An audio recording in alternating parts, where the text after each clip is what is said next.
रुक करते हैं अगली खबर का। कट्टर हिंदूवादी नेता की पहचान रखने वाले पूर्व मंत्री जयभान सिंह पवैया का बड़ा बयान सामने आया है। पवैया ने सरकार के ड्रेस कोड लागू करने पर बधाई दी है। उनका कहना है, शैक्षिक संस्थाओं में आप आजादी के नाम पर कुछ भी पहनने और करने के लिए स्वतंत्र नहीं हैं। यहाँ गरीब और अमीर दोनों ही बराबर हैं। सेम ड्रेस और अनुशासन में शिक्षा इंसान को एक अच्छा आदमी बनाती है।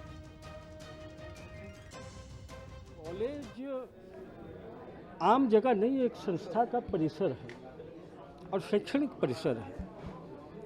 आप वहाँ पर आज़ादी के नाम पर कुछ भी कर सकते हैं, ऐसा तो नहीं हो सकता है। जो आलोचना कर रहे हैं कांग्रेसी, मैं पूछता हूँ क्या कल वो ये कहेंगे कि किसी हाई कोर्ट सुप्रीम कोर्ट में काला कोट पहनना वकील के लिए अनिवार्य क्यों कर दिया है? तो यूनिफॉर्म का कोई महत्व तो होता है ना।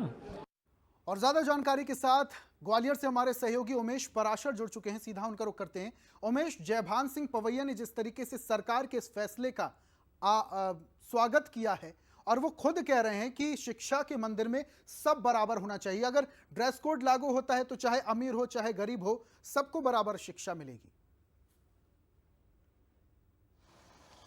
देखिए बिल्कुल ऋषभ, मैं आपको बता दूं, जिस तरह से जो स्कूलों में ड्रेस कोड लागू हुआ और उसको लेकर अब जो है सरकार कॉलेजों में ड्रेस कोड लाने का पूरा प्लान बनाया है। और अगर देखा जाए तो इंदौर में अभी केंद्रीय गृह मंत्री अमित शाह का प्रोग्राम है, तो शायद उसमें ये भी हो जाए कि कॉलेजों में जो ड्रेस कोड है वो लागू किया जाए। इसको लेकर प्लान बनाया जा रहा है। कॉलेज स्तरों पर ही समिति बनेगी और समिति के बाद जो है ड्रेस कोड लागू होगा, तो कहीं ना कहीं जो छात्र छात्राएं उनको रंग बिरंगे कपड़े और जो हिजाब है उससे कहीं ना कहीं राहत मिलेगी। और जिस तरह से हमने पहले भी बात की, कुछ बच्चियों से भी बात कराई थी, तो उन्होंने भी कहा था कि एक अच्छा स्वागत योग्य ये फैसला है। ऐसा ही अब लगातार जो है जो बीजेपी की लीडर है उनके भी बयान आ रहे हैं। पूर्व मंत्री जयभान पवैया ने कहा है कि अगर सरकार ये ड्रेस कोड लागू करती है तो सरकार का ये अच्छा कदम है और उसका हम स्वागत करते हैं।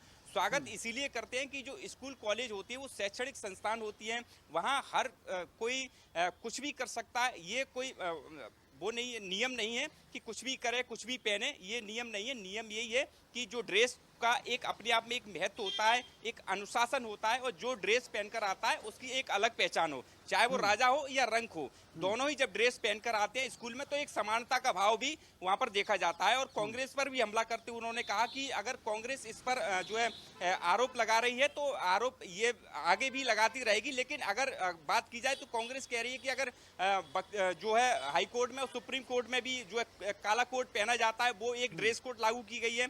तो इस तरह से लगातार जो है ये अनुशासन बिल्कुल उमेश, देखिए प्राचीन समय में भी जो महाविद्यालय और विश्वविद्यालय हुआ करते थे वहां पर भी ड्रेस कोड लागू होता था, और वो सिर्फ इसलिए कि जो सामान्य परिवार के बच्चे हैं और जो राजा के बच्चे हैं, जो राजकुमार हैं, वो सभी बराबर हों, और जो शिक्षक है वो सामान्य तौर पर सभी छात्रों को बराबर शिक्षा दे।